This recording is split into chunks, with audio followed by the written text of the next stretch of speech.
What's going on, everyone? So today I wanted to come on and just kind of do a little bit of a follow-up to my YouTube video yesterday.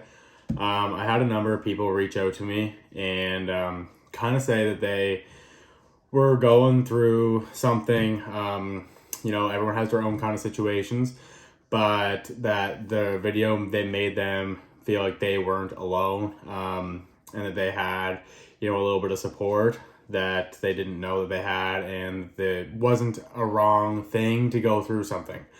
Everyone has their own sort of trauma and difficulties in life, and it's nothing to be ashamed of.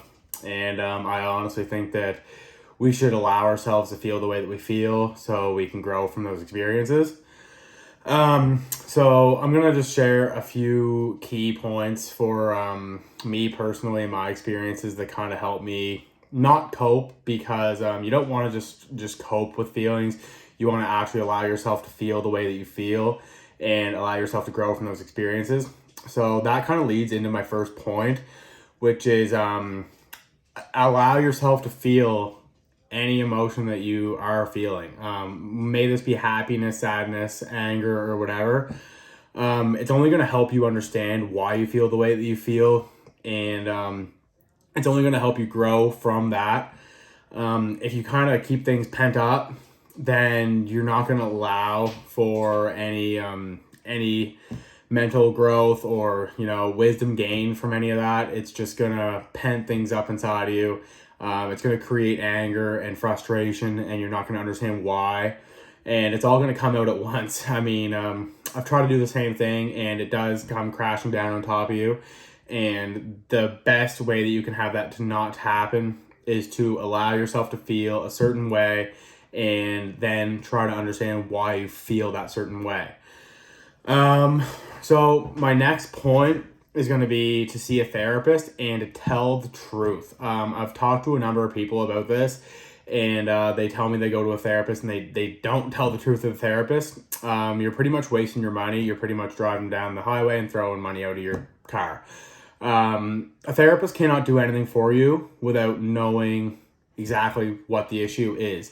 They're going to find the root cause if they have all the information that leads up to it, but they're not going to be able to dissect your half lies and half truths to come up with some fix for it, because in the end, there's probably no direct fix for your problems. It's just going to be discussing it with someone from the outside, and that's going to help a lot. Is I found one specific thing that a therapist can do for me and help wise is if you go to your close family, friends, etc., everyone's going to tell you that it's okay, it's going to get better, and they're supposed to tell you that it is going to get better, and that's the truth. They're not lying to you.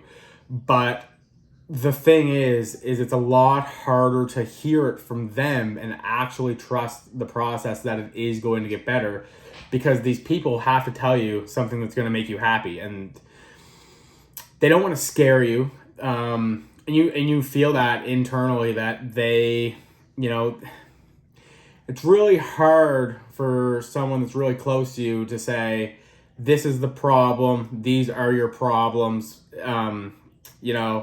A therapist is going to lay things out for you in a very professional sort of manner and actually have you work through the reasons why you feel the way that you feel, and not just kind of jump to it's all going to be okay in the end. Because how do you trust someone that says it's going to be okay in the end?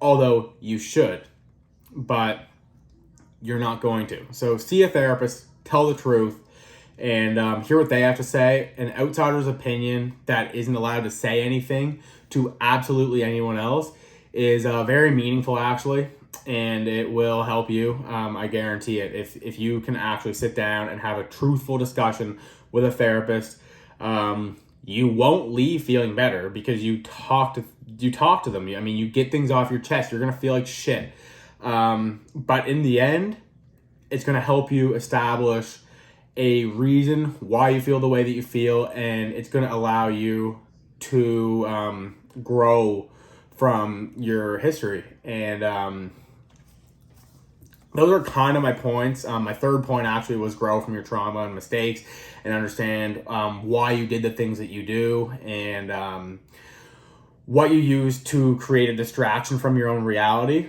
So I wasn't going to say this, but something that I personally do when I'm trying to distract myself is make stupid purchases. I'll go out and buy something that is just dumb, that I'm never going to use, that there's no point in owning. That is something that, I have to fix myself, and that I have been working on and that I haven't done lately. Even though there has been some stuff going on behind the scenes, I have been seeing my therapist, and I've been allowing myself to feel a certain way, which has helped me tremendously. And I think that it's really good to find what you do to distract yourself to make sure that you don't use that distraction. It's not a good idea to distract yourself from any sort of, look at it this way. People say to take a trip when you're feeling down or whatever. Say I was feeling really shitty and I went away for a week to Cuba and drank for a week. When I come back to Pictou County, say, how am I going to feel? Am I going to feel better? Am I going to feel the same? I'm probably going to feel worse.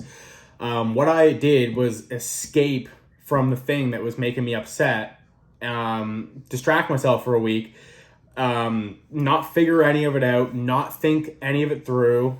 I just completely left it, and I'm going to come back and it's going to be worse. And I'm going to feel further behind than when I went there in the first place.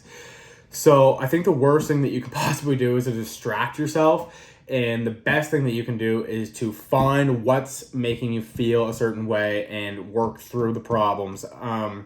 This goes for relationships, life, fitness, absolutely anything. Find the root cause into the problem. And sometimes there is no root cause, and sometimes you just feel a certain way for no reason.